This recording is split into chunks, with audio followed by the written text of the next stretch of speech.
Assalamualaikum warahmatullahi wabarakatuh. Kali ini penulis ingin bahas soal seputar ban ya. Sebetulnya sudah buat video, tapi kok ketika mau ngedit videonya jadi nemu banyak fakta ya. Yang pertama soal nitrogen, soal tekanan angin nggak bahas, soal keamanan karena tekanan angin, soal keawetan ban, soal bukti-bukti kehebatan nitrogen, angin nitrogen ya, terus banyaklah ya. Terus tekanan angin, soal hidroplaningnya segala macam. Jadi apa ya enaknya yang bahas dari mana ini? Bahas dari tekanan angin dulu aja ya. Jadi ban itu disarankan untuk menggunakan disarankan tekanan anginnya itu sesuai dengan rekomendasi. Kalau lebih mungkin jadi nggak nyaman, kalau kurang ada risiko keselamatan.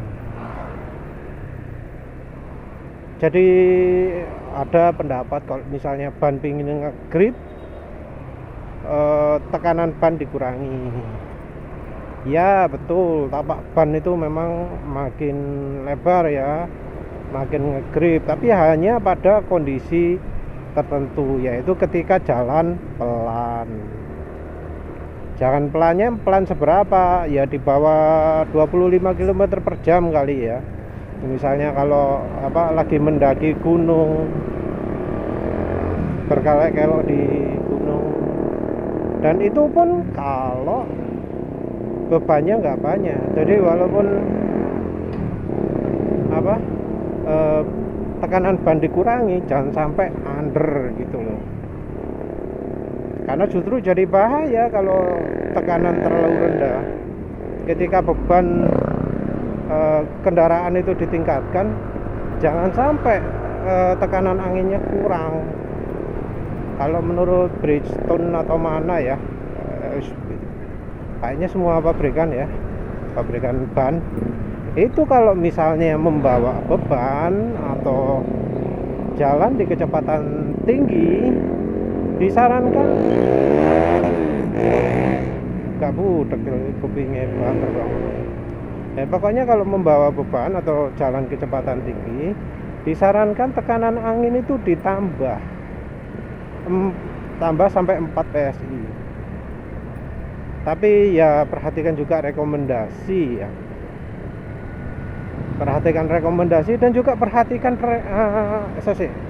rekomendasinya ada 2, yang dari pabrik motor 1, dan yang dari pabrik ban. Pabrik motor itu adalah rekomendasi tekanan ban yang ideal untuk motor, jadi gak terlalu keras, gak terlalu empuk. Nah sementara yang dari rekomendasi pabrik bannya itu adalah maksimalnya berapa.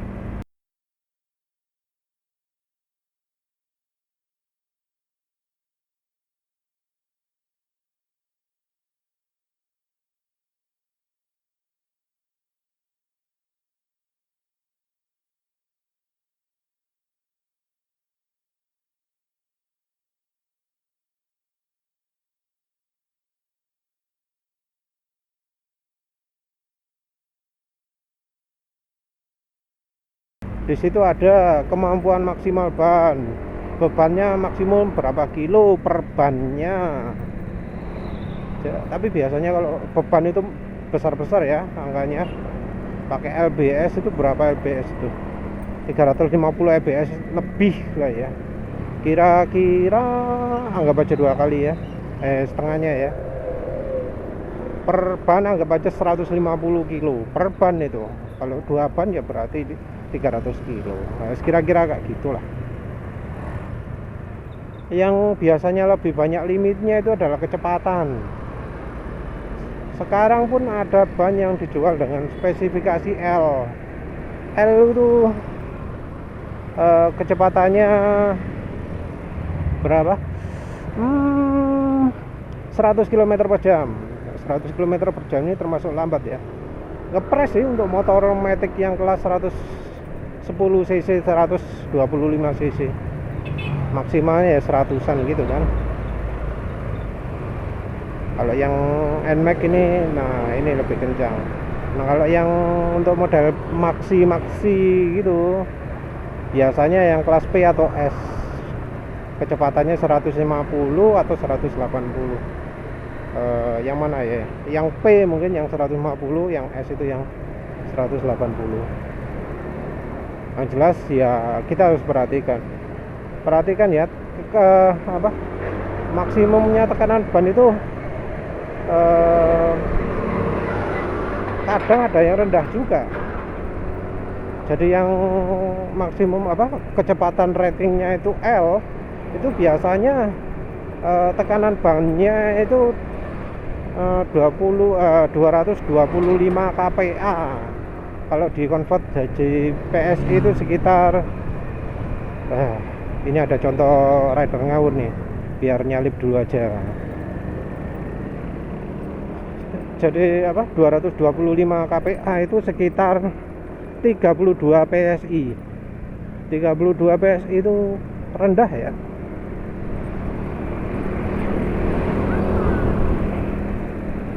Rendah. Nih yang nyalakan lampu belok. Nah, lihat. Penuliskan ya, pingin juga jadi YouTuber yang bisa memamerkan orang ngawur. Nah, ini orang ngawur yang nomor berapa? Nomor 4 kayaknya ya. Ya nunjukkan lampu beloknya klik. Nah, itu ciri orang ngawur itu ya. Nah, kenapa sih? Karena kalau angin itu nggak boleh kurang kan? Ya mungkin memang motor jadi nggak labil ya, mobil juga nggak labil. Bahan gembos, oglak-oglik toh, nggak stabil kan, karena bannya nggak keras. Kenapa kok sampai nggak boleh tekanannya terlalu rendah? Apa sih bahayanya? Bahayanya bukan cuma rasanya kayak naik ager-ager ya, bukan kayak jelly gitu goyangnya nggak stabil gitu,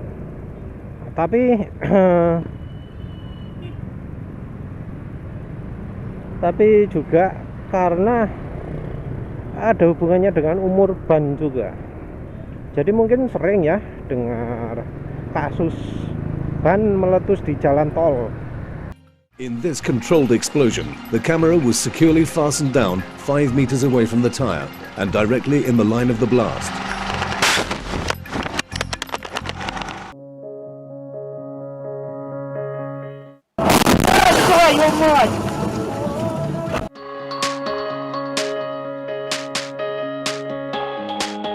Summer event, like a new 2018 E300 sedan starting at just $529 per month plus tax, 36 months, $53.43 due at signing. Fletcher Jones Motor Cars has been #1 for 19 years in a row. Once you experience the Fletcher Jones difference, you'll never want to lease or purchase from anywhere else. Visit FletcherJones.com. Fletcher Jones Motor Cars, Newport Beach. Call 866-827-8910 for details. It's summer, so having fun should be easy. And it's easy to double your fun when you visit Knott's Berry Farm and Knott's Oak City. First, enjoy thrilling coasters like the all-new Hang Time, California's first and only dive coaster, and go back in time for some serious...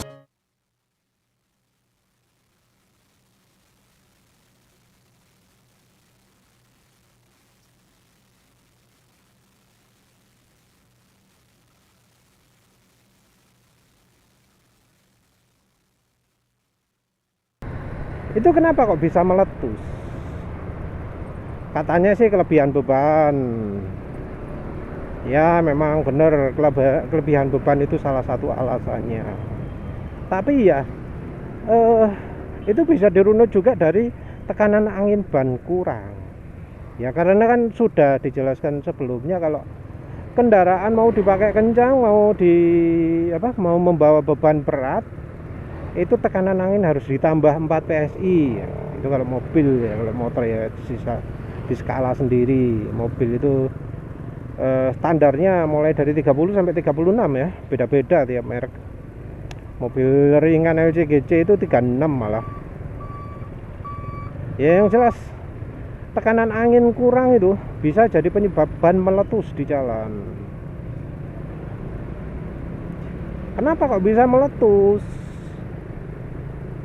Alasannya sih masuk akal banget. Ya memang ada penelitiannya sih. Cuma penulis nggak nemu penelitiannya di mana. Harusnya sih ada lah, grafisnya ada, tapi ya maaf penulis nggak nemu ya. Penulis tunjukkan grafis hasil jadinya saja.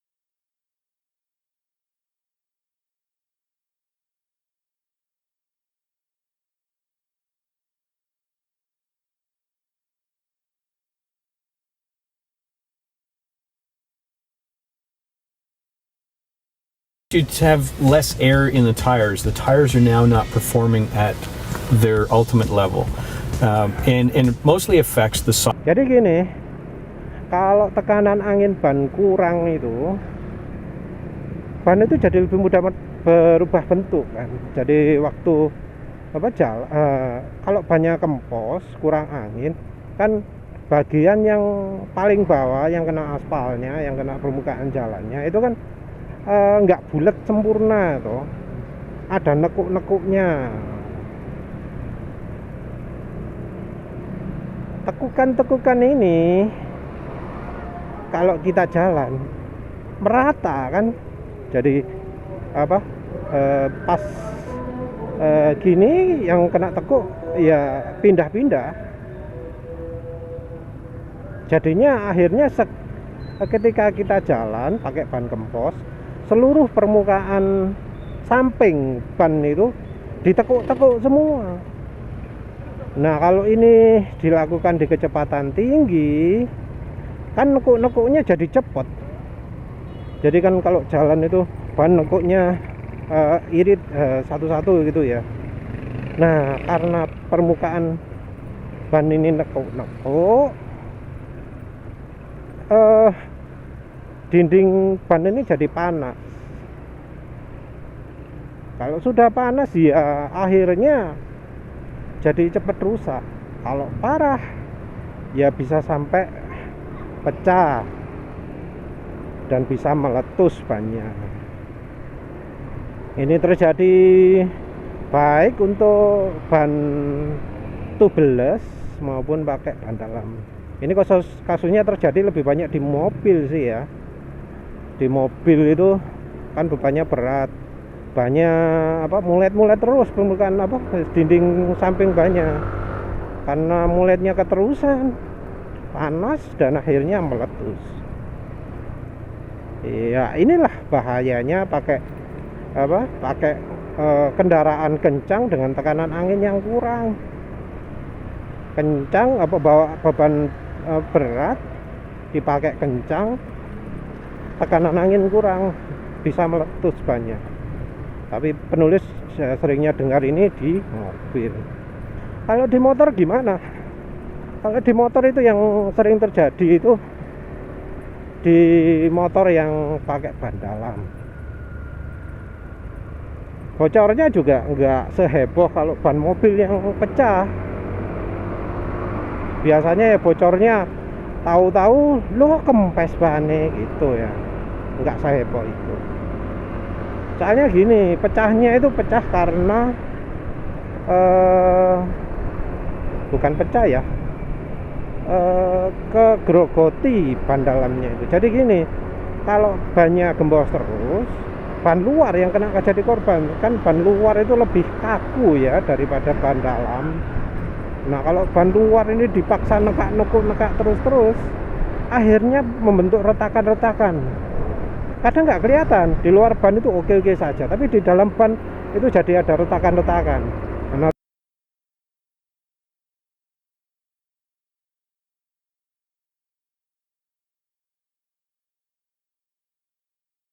retakan-retakan ini jadi nyepit-nyepit ban dalamnya itu terus apa ya, kegerogoti terus kemakan.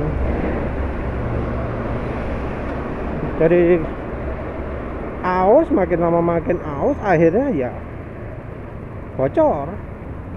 bocornya bocor tipis biasanya. Jadi nggak sampai heboh bledas keluar gitu, nggak kayak kalau di mobil, tapi ya tetep lah pakai ban tekanan angin kurang juga mengurangi umurnya ban. Kenapa? Ya itu tadi, karena bannya dibuat sering mulet-mulet. Karena bannya sering mulet-mulet, akhirnya ya umurnya makin pendek. Belum lagi yang dari sisi permukaan bannya ya.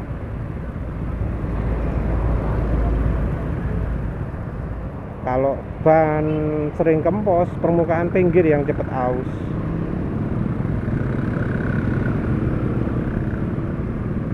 Ya wis pokoknya nggak bikin umur ban berkurang. Kalau di mobil efeknya juga apa ya, bikin hidroplaning macam-macam gitulah kalau hujan. Jadi apa, makin resiko tergelincir karena hidroplaning, karena genangan air. Tapi itu wis mobil nggak ngurus ya. Yang berikutnya kita bahas soal angin. Kalau sudah bahas tekanan ban, orang itu biasa nyarankan, oh iya pakai angin nitrogen. Angin nitrogen itu hebat. Pakai angin nitrogen itu lebih irit, lebih awet, bikin ban itu awet, nggak cepat teroksidasi, nggak cepat rusak. Terus apa lagi ya, lebih irit bensin, irit bahan bakar. Terus permukaan bannya awet. Apalagi ya, nah banyak lah. Ada itu bukti-buktinya, penelitian dari NHTSA, dari Ford, dari ya banyak gitulah.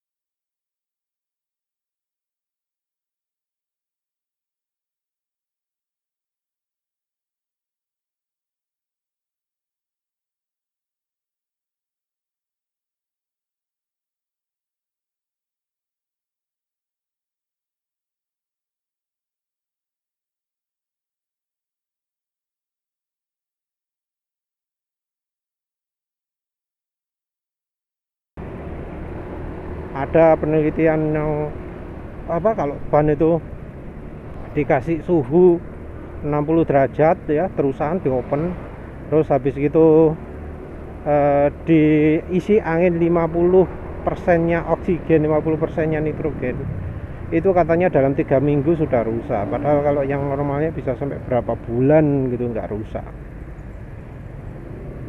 kalau apa pakai nitrogen.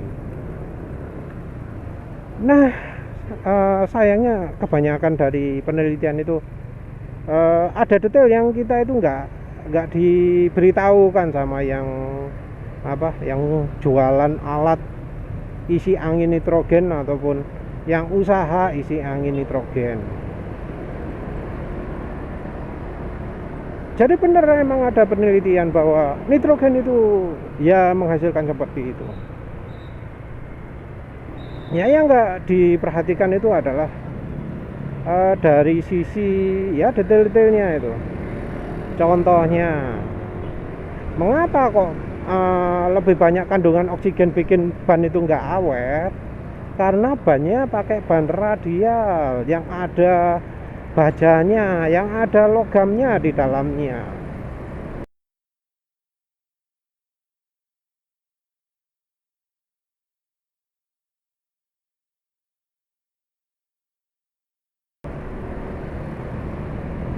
ban radial ini nggak awet karena ya ada logamnya yang cepat teroksidasi. Kalau logamnya teroksidasi ya cepat rusak.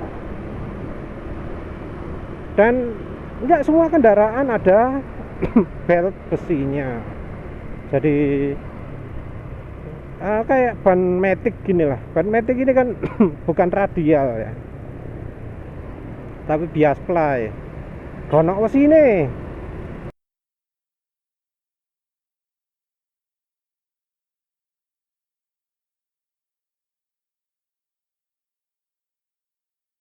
Tapi nilon tok. Jadi karena nilon nggak ada besinya, ya entah apa oksidasi itu masih penting. Yang jelas kalau sampai ngomong velgnya lebih awet itu aneh ya.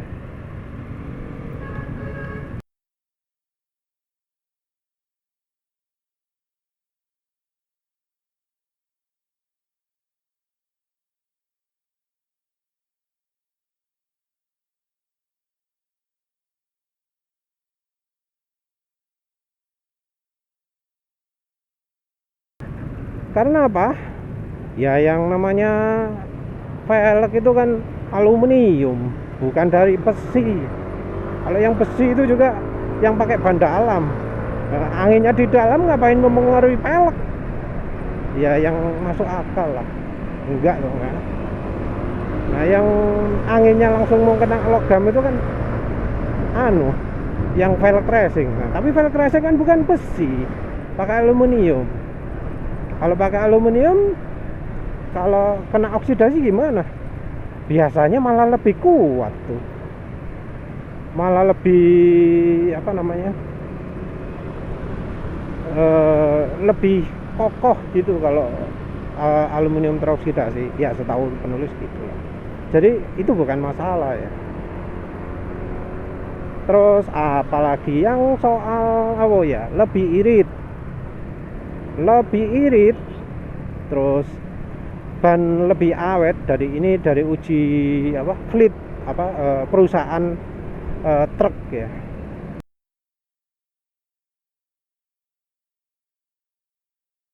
Dia nguji pakai menerapkan sistem nitrogen ini apa bener bikin irit, bikin ban lebih awet.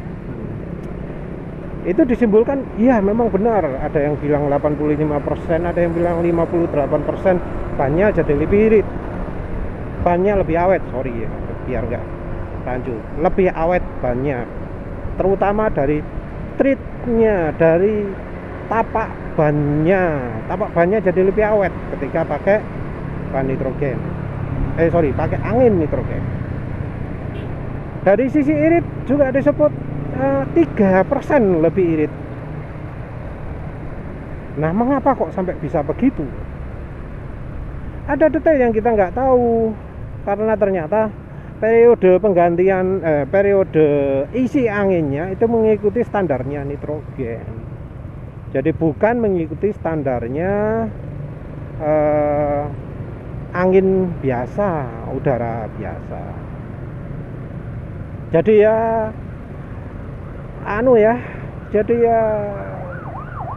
mau gimana lagi ya. Lawang cek anginnya lebih lama ya nitrogen lah yang lebih unggul. Seandainya pengecekan maintenance bannya, ngisi anginnya itu dibuat 2 minggu sekali, ya mungkin nggak akan gitu. Perbedaan irit makin kecil, perbedaan kerusakan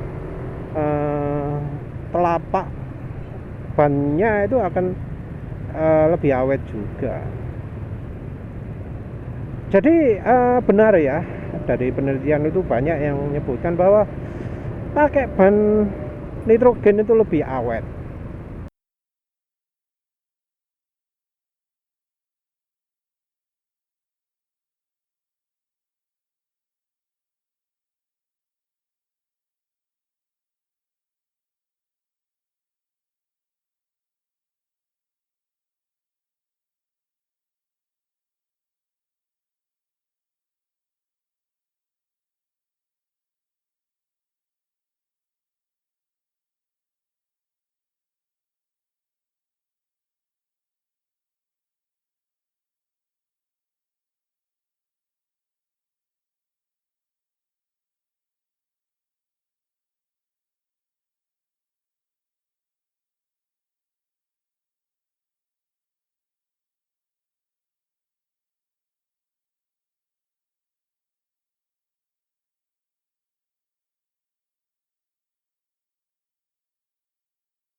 pakai angin nitrogen itu lebih awet, karena nitrogen itu ukuran molekulnya lebih lebih besar.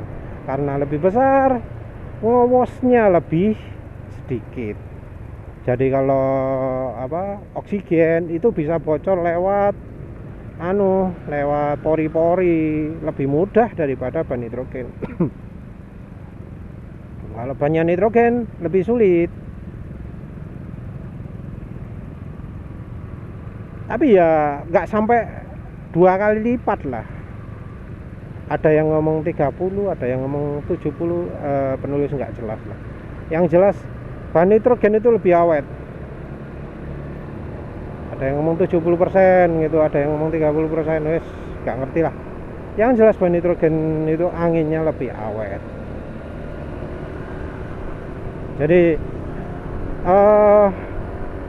keunggulannya cuma itu. Seandainya kita cek anginnya sering, ya nggak perlu lah ya. Kayak penulis ini kayaknya motornya akan pakai ban nitrogen, ya sering cek angin juga sih. Mobil itu ya jelas-jelas bannya dikemposi, terus habis itu diisi angin nitrogen. Angin nitrogennya dari tabung, bukan dari yang edak yang pakai pompa yang di pom bensin itu, bukan pakai itu, pakai yang dari tabung. Tapi ya juga tetap kok berkurang kok, kelihatan jelas berkurang. 1 bulan itu kelihatan ya turun gitulah. Ya rasanya kayak nggak ada bedanya lah kalau dengan di pompa biasa. Mungkin lebih awet, tapi nggak sampai awet-awet banget gitu loh, nggak sampai berkali-kali lipat. Ya 30-70% itu. Dan ingat juga ya, yang namanya angin nitrogen itu kualitasnya beda-beda. Kita juga nggak tahu alatnya apa benar menghasilkan 100% nitrogen kan.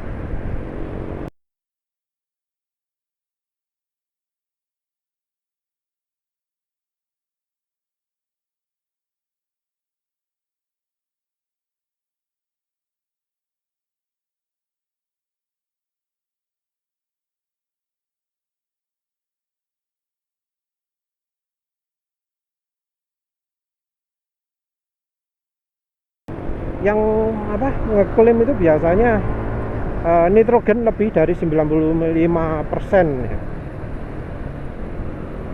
Apa itu produknya Granito atau apa gitu. Jadi 95% kira-kiranya. Kalau yang lain-lain ada yang ngomong 90%, ada yang ngomong 97%. Ya macam-macam lah ya. Ada penjelasan cara kerjanya. Alatnya juga ya nggak cuma tabung itu toh ya, ada alat khususnya ya. Jadi nggak pompa angin toh, tapi ada alat yang model tegak gitu, isi 2 tabung. This is an nitrogen tire inflator of Autonix Machines India Private Limited. This model is an online nitrogen producer which will produce nitrogen with the help of compressed air. With the help of 2 towers. Now tower 1 is running and input air pressure is around 8 bar and nitrogen purity is 98.8% and nitrogen pressure is also 8 bar right now.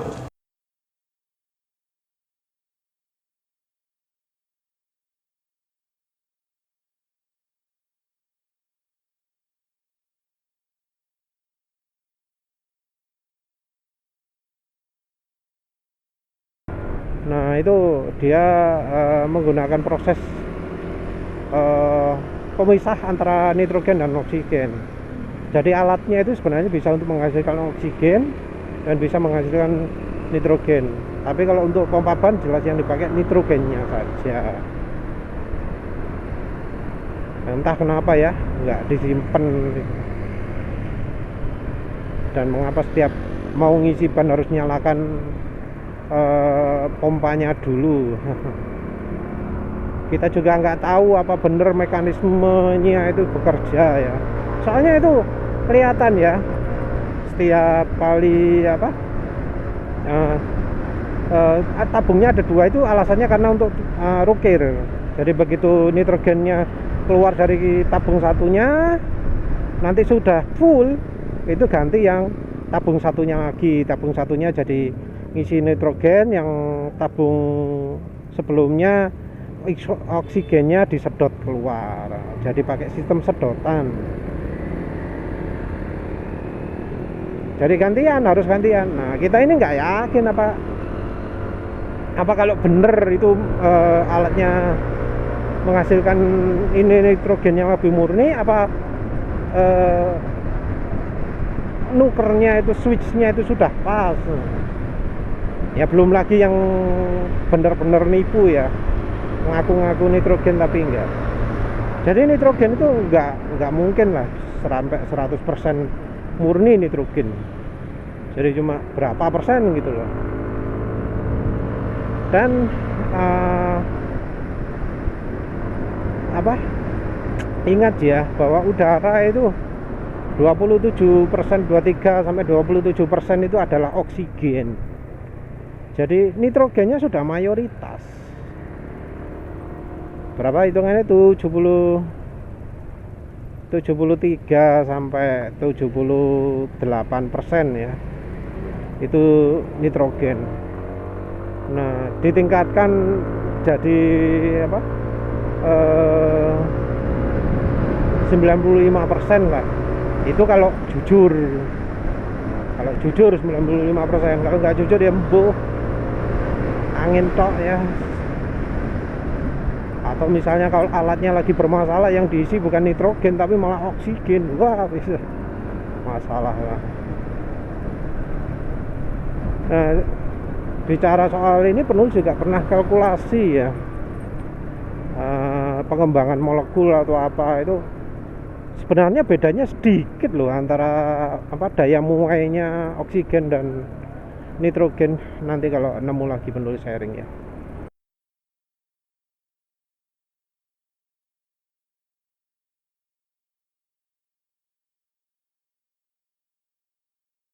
Sedikit ya, jadi kalau penulis hitung-hitung bedanya cuma 2%. Nah, 2% itu mestinya orang nggak kerasa.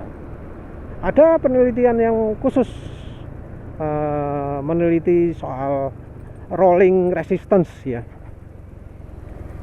Kalau dari penelitian disimpulkan bahwa rolling resistance itu nggak berubah. Rolling resistance itu ya wis tergantung dari tekanan angin, bukan dari jenis angin yang diisikan.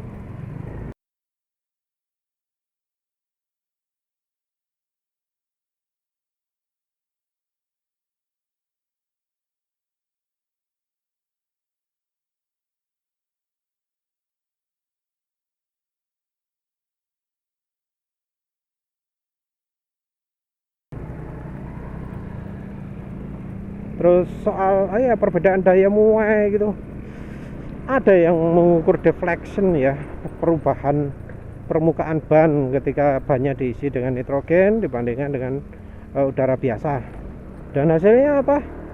Oh iya, beda. Penelitian tersebut menunjukkan ada bedanya. Tapi ya bedanya kecil banget.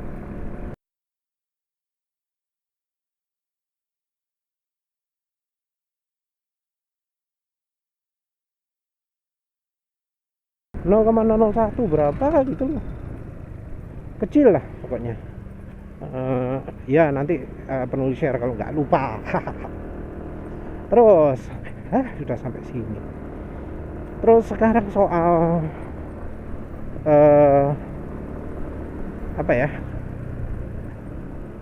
itu cairan nanti bocor.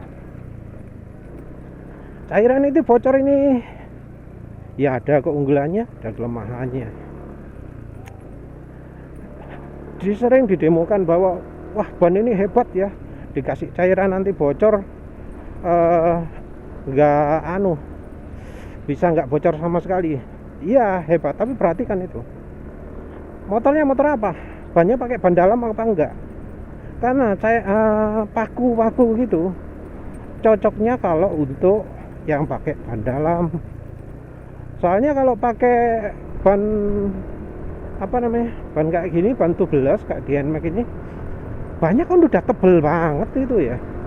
Seandainya kena paku, selama pakunya nggak dicabut, bisa sampai rumah, bisa nyari tambal ban, nggak perlu khawatir macet di jalan ya, kecuali touring jarak jauh ya. Tapi kalau jalan sehari-hari ya nggak butuh lah, karena bannya sendiri sudah tebel banget, bahkan mungkin nggak berasa ada paku gitu nempel, walau itu sengaja pakunya disebar di jalan. Kalau pakai ban tubelas yang tebel ya nggak banyak lah pengaruhnya. Terus kalau ban biasa, ban dalam, itu juga kadang nggak bisa pakai seperti itu ya. Penulis ya pengalamannya ya kena paku itu ya, bocornya itu biasanya lebih dari 2 km gitu. Kalau bocornya instan ya, nggak pernah kena ranjau paku ya bocor instan, nah itu biasanya sobek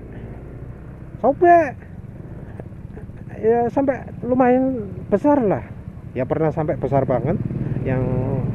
Yang kecil-kecil juga pernah ya sobek. Nah nggak bisa cairan nanti bocor itu mencegah lubang, kalau membuntu lubang kalau sudah sobek, terus nggak mungkin ya, nggak efektif lah. Terus lagi ya, ingat demo itu bannya pakai cairannya pakai cairan yang nyis baru,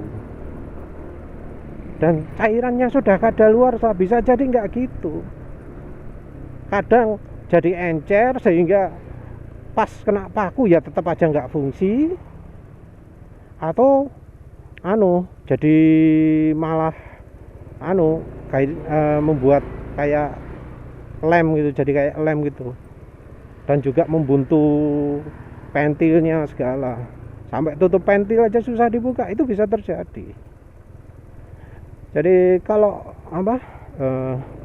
pakai cairan begitu kan disarankan tutup pentilnya pakai yang besi, biar kalau buka itu aman gitu ya. Entah bisa apa enggak pakai pentil besi ya, terus nggak tahu tubelas bisa nggak ya pakai yang besi ya, nggak tahu menulis, tapi gitu sarannya. Takut tutup pentilnya lengket, takut pentilnya itu susah ya, kena angin mudah dibuka gitu ya. Itulah hambatannya kalau mau pakai pakai cairan anti bocor ya. Namanya cairan anti bocor, kalau kita pompa kan ada anginnya. Mungkin harus pakai ban nitrogen ya. Angin nitrogen ya, cocoknya cairan anti bocor itu. Tapi ya kembali lagi yang tadi, masalahnya pompa nitrogen itu mahal ya. 5.000 per ban itu cuma nambah angin, ada yang gitu. Kalau mau full dikempesin, tapi ada juga yang nyarankan mengempesi ban itu tindakan yang bisa merusak ban ya.